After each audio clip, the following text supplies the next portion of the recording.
బాగా చదువుకున్న వాళ్ళే, జ్ఞానం కలిగిన వాళ్ళే వీళ్ళు సైబర్ మోసాలకు ఎక్కువ గురవుతున్నారు. దానికి గల కారణం ఏంటి? అంటే టెక్నాలజీ వాడటము, తర్వాత అది more professional and more. So ఈ డిజిటల్ అరెస్ట్ల గురించి అవగాహన కలిగించాలి. సో వీటిపైన మేము చెప్పాలంటే మీరేం చెప్తారు? ఏ పోలీస్ ఆఫీసరు వీడియో కాల్ చేసేసి బెదిరించి మిమ్మల్ని అరెస్ట్ చేస్తున్నామని చెప్పరు.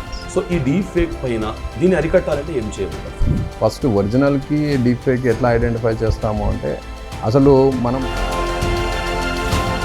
సైబర్ క్రైమ్లో మేము మోసపోతే ఈ సైబర్ నేరాల్లో ఎన్ని సార్లు కేసులు ఫైల్ చేసినా కానీ మా డబ్బులు వెనక్కి రావు అంటున్నారు. ఇది ఎంతవరకు వాస్తవము? సో ఈ అప్డేట్ని గమనించాలి, గుర్తించాలంటే అసలు ఎలాంటి జాగ్రత్తలు తీసుకోమంటారు? ఏ విధంగా దీనిపైన నాలెడ్జ్ తెలుసుకుంటారు సార్? సో పబ్లిక్ ఏం చేయాలి అంటే, ఫేక్ ప్రొఫైల్స్ పట్ల జాగ్రత్తగా ఉండాలి. మెయిన్ థింగ్ ఏంటి అంటే virtual relations.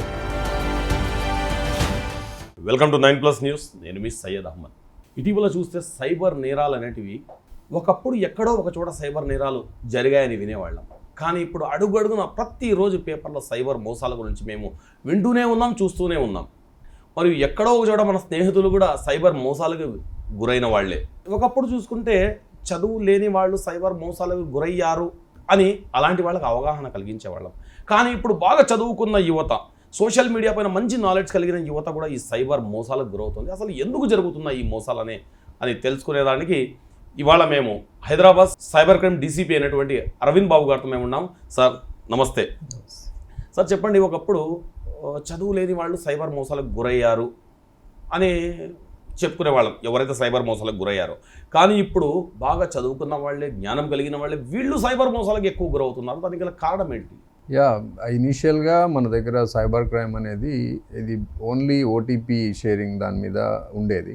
So only bank related, bank card expire అవుతుంది, క్రెడిట్ కార్డు ఎక్స్పైర్ అవుతుంది, లేకపోతే మీకు రివార్డ్స్ పాయింట్ వచ్చినాయి అని, ఇట్లా different only bank related frauds జరిగేవి. దానికి ఓటీపీ షేరింగ్ అడిగేవాళ్ళు. సో దానికి అందరూ కూడా ఆ టైంలో కొంచెం ఎవరైతే ఈ ఓటీపీ షేరింగ్ మీద అవగాహన లేదో వాళ్ళందరూ కూడా విక్టిమ్స్ అయ్యారు. ఓకే. తర్వాత ఏమైంది అంటే, ఈ స్కోప్ ఆఫ్ ద క్రైమ్ పెరిగింది. అంటే దాని షేపు, దాని నేచరు మారిపోయింది. అంటే టెక్నాలజీ వాడటము, తర్వాత అది more professional and more organized స్ట్రక్చర్లోకి రావటము జరిగింది. సో అట్లా వచ్చిన తర్వాత ఏమైందంటే, they are targeting every walks of life. అంటే ఇప్పుడు సపోజ్ ఆన్లైన్ షాపింగ్, తర్వాత ఆన్లైన్ ట్రేడింగ్ అని, లేకపోతే ఇంకొకటని, లేదంటే మన మ్యాట్రిమోనీ అని చెప్పేసి, లేదా కస్టమర్ కేర్ ఫ్రాడ్ అని. అంటే పబ్లిక్ ఏదైతే ఆన్లైన్లో యాక్సెస్ చేస్తున్నారో సర్వీసెస్ని, వాటన్నిటిని టార్గెట్ చేయడం స్టార్ట్ చేశారు.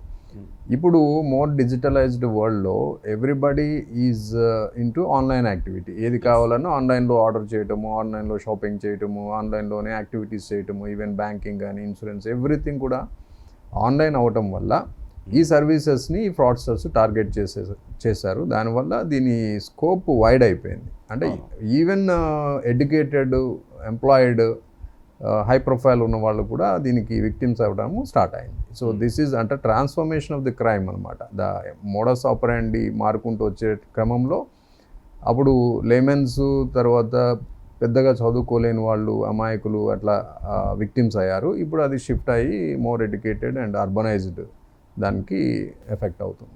అవును సార్. ఇప్పుడు మీరు ఒక పోలీస్ అధికారి కాబట్టి డిజిటల్ అరెస్ట్ల పేరుతో చాలామంది సార్ కోటీశ్వర్లు కూడా దీనికి బలై కోట్ల రూపాయలు వాళ్ళకి వెచ్చించిన సందర్భాలు మేము చూస్తున్నాం. ఇటీవల బెంగళూరులో కూడా అలాంటి కేసులు జరిగాయి.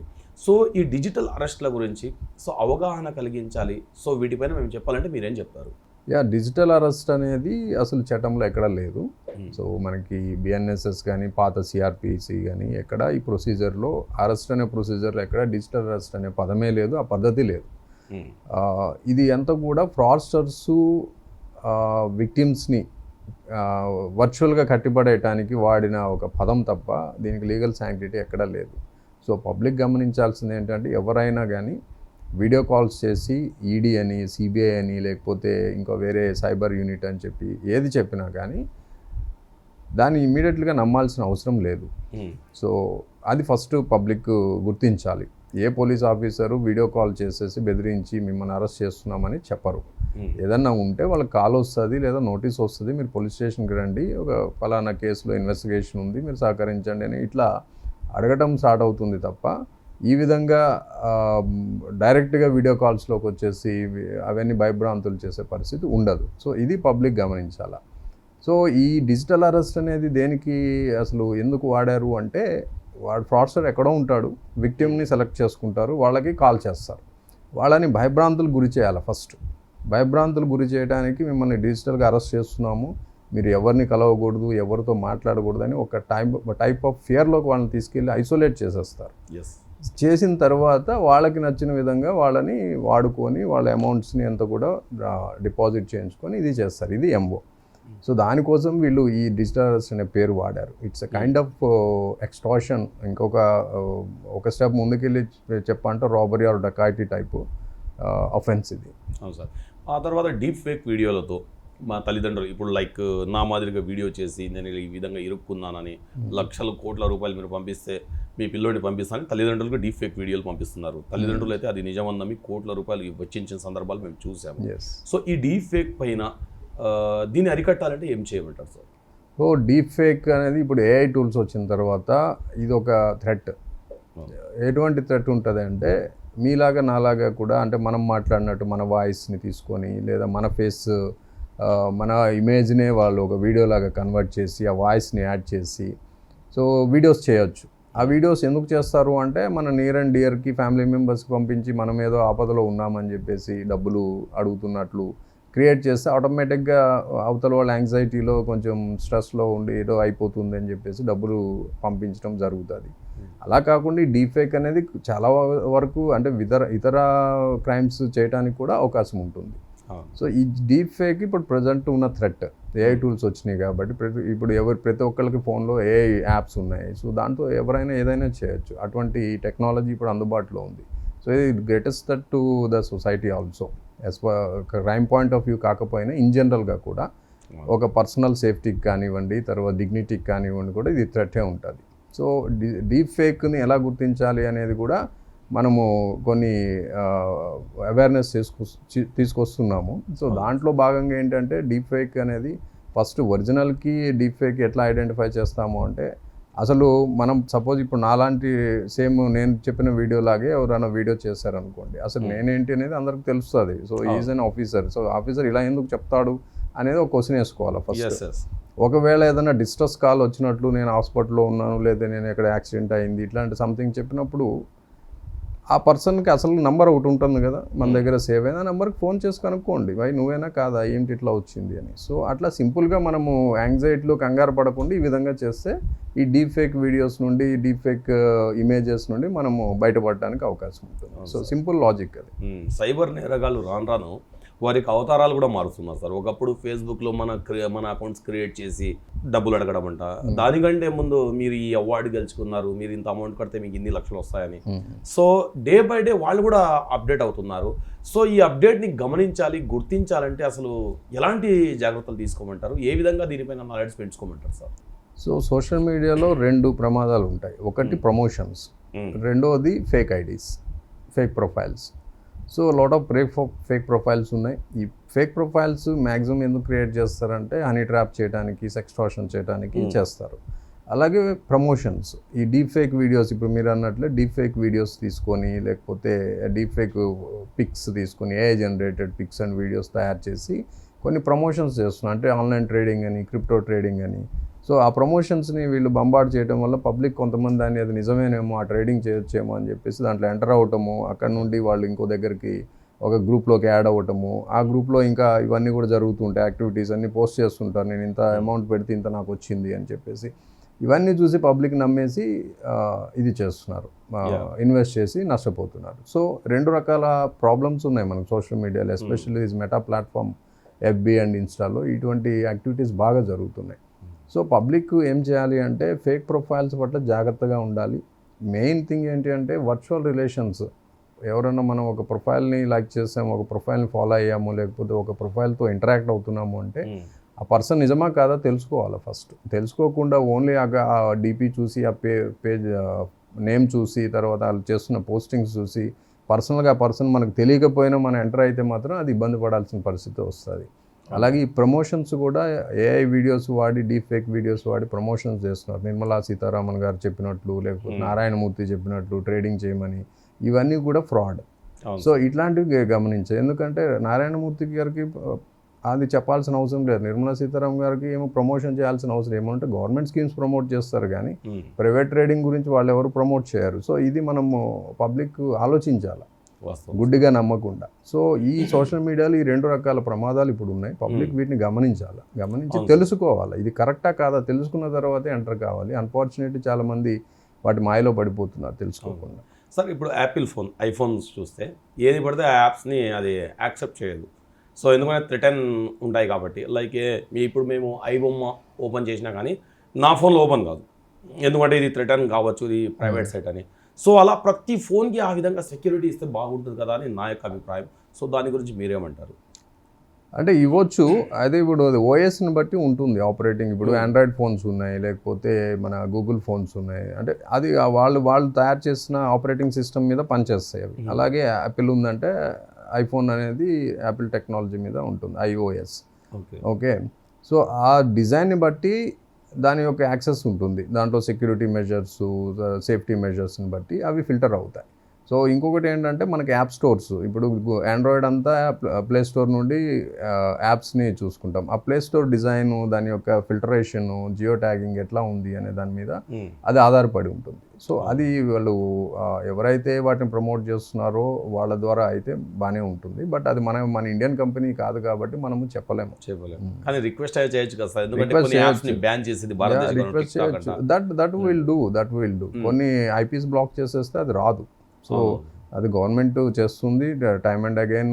అట్లాంటి ఫ్రాడ్ ఉన్నవి, తర్వాత ఇట్లా ఇల్లీగల్వి అన్నీ కూడా బ్యాన్ చేస్తున్నారు, టైం టు టైం చేస్తున్నారు. మన సైబర్ క్రైమ్ డిపార్ట్మెంట్ నుండి దీనికి సంబంధించి ఏమన్నా అవగాహన కార్యక్రమాలు రాష్ట్ర వ్యాప్తంగా ఏమన్నా చేస్తున్నారా? యా, డెఫినెట్లీ మా కమిషనర్ ఆఫ్ పోలీస్ ఛార్జ్ తీసుకున్న తర్వాత సజ్జనార్ సార్ జాగృత్ హైదరాబాద్, సురక్షిత్ హైదరాబాద్ అనే ఒక కాన్సెప్ట్ని తీసుకున్నారు. దానిలో భాగంగా ఈ సైబర్ క్రైమ్ అవేర్నెస్ చేస్తున్నాము. Weekly 2 days, every Tuesday and Saturday ఈ అవేర్నెస్ ప్రోగ్రామ్స్ జరుగుతున్నాయి. సో ఈ 2 daysలో ఏదో ఒక టైంలో పోలీస్ స్టేషన్ లిమిట్స్లో స్టాఫ్, ఆఫీసర్స్ అంతా కూడా కమ్యూనిటీలోకి వెళ్ళి ఈ సైబర్ క్రైమ్స్ మీద, తర్వాత ప్రాపర్టీ అఫెన్సెస్ ప్రివెన్షన్ మీద, సేఫ్టీ మీద, తర్వాత రోడ్ యాక్సిడెంట్ ప్రివెన్షన్ మీద, ట్రాఫిక్ రూల్స్ మీద, వీటన్నిటి మీద చేస్తున్నారు.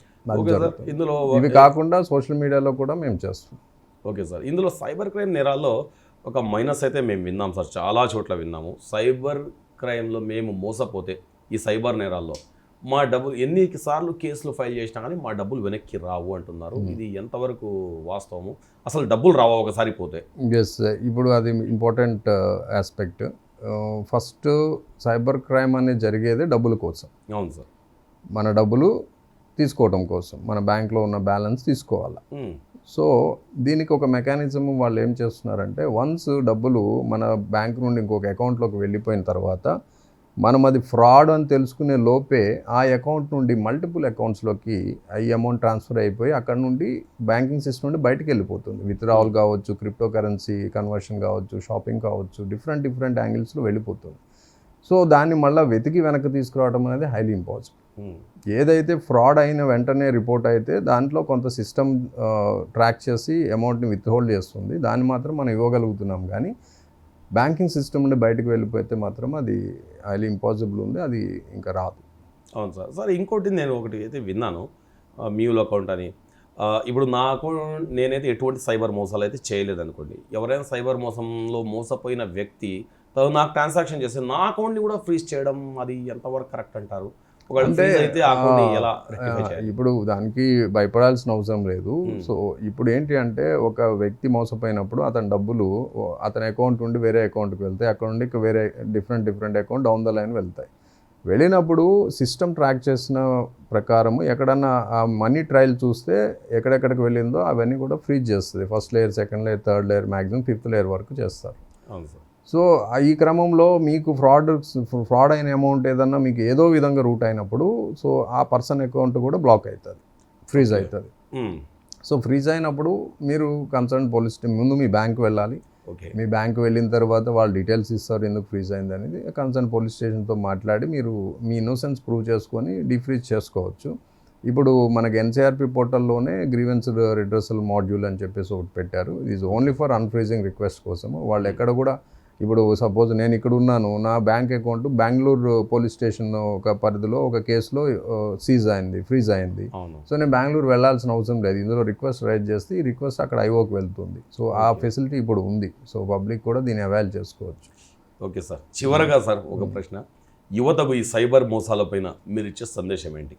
సో యువత ఎప్పుడు కూడా ఇప్పుడు ప్రజెంట్ జనరేషన్ అంతా ఆన్లైన్ యాక్టివిటీ ఏదైనా ఆన్లైన్లోనే ఉండాలి. సో ఆన్లైన్లో ఉన్నప్పుడు జాగ్రత్తగా ఉండండి. సో ఆన్లైన్లో కనిపించిందంతా చూసిందంతా కూడా నిజం కాదు. చాలా ఫ్రాడులెంట్ కంటెంట్ ఉంది. సో ఫ్రాడులెంట్ ప్రొఫైల్స్ ఉన్నాయి. తర్వాత ఈ ప్రమోషన్స్, గేమింగ్ అని, బెట్టింగ్ అని, ఇట్లా డేటింగ్ అని చాలా ఉన్నాయి. వీటన్నిటి కూడా ఫ్రాడ్ కోసం వాడుతున్నారు. అల్టిమేట్గా ఏం కావాలి అంటే they want our money. So fraudsters మనకు మనీ వాళ్ళకి కావాలి కాబట్టి మనం యాక్సెస్ చేస్తున్న ప్రతి సర్వీస్ని వాళ్ళు వాడుకుంటున్నారు. వాడుకొని దానికి ఫేక్ క్రియేట్ చేయటము, లేకపోతే ఏదో ఒక హనీ ట్రాప్ చేయటము, లేకపోతే ఏదో ఒక ప్రమోషన్ అని చెప్పి లూర్ చేయటము, ఈ విధంగా చేస్తున్నారు. సో తక్కువ సమయంలో ఎక్కువ డబ్బులు సంపాదించాలనే ఆలోచన మంచిది కాదు. అలాగే ఎవరిని పడితే వాళ్ళని ఆన్లైన్లో నమ్మటం కూడా మంచిది కాదు. సో వీటికి దూరంగా ఉండండి. ఎస్పెషల్లీ బెట్టింగ్ అండ్ గేమింగ్ అనేది ఒక క్రిమినల్ యాక్టివిటీ. దానివల్ల వ్యసనం అవుతుంది, తర్వాత డబ్బులు పోతాయి. కాబట్టి వీటికి దూరంగా ఉండండి. లోన్ యాప్స్కి దూరంగా ఉండండి. వాటిలో కూడా చాలా వరకు అది ఫ్రాడ్ ఉంది. సో ఇటువంటి చిన్న చిన్న టిప్స్ మీరు పాటిస్తే మాత్రము ఆన్లైన్లో మీరు సేఫ్గా ఉంటారు. Okay sir, thank you so much. మేము అడిగిన వెంటనే మాకు సమయం ఇచ్చినందుకు, ఇంటర్వ్యూ ఇచ్చినందుకు once again thank you so much sir. Thank you. Nice to meet you. Thank you.